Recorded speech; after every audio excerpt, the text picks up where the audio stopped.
With only a 12% divergence between Italian and Latin, it is a close language to Latin out of all the Romance languages spoken today.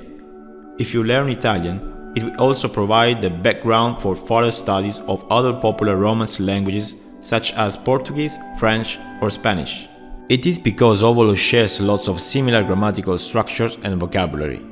Example: musica, Italian; musica, Spanish; sole, Italian; sol, Portuguese; piscina, Italian; piscine, French. Today we are going to learn a few common phrases in Italian as a beginner. Ciao, hi, bye. Salve, hello. Buongiorno, good morning. Buon pomeriggio, good afternoon. Una buona giornata, have a good day. Buona serata, have a good evening. Buonanotte, good night. Buonasera, good evening. Arrivederci, goodbye. Parla inglese? Do you speak English? Mi aiuti per favore.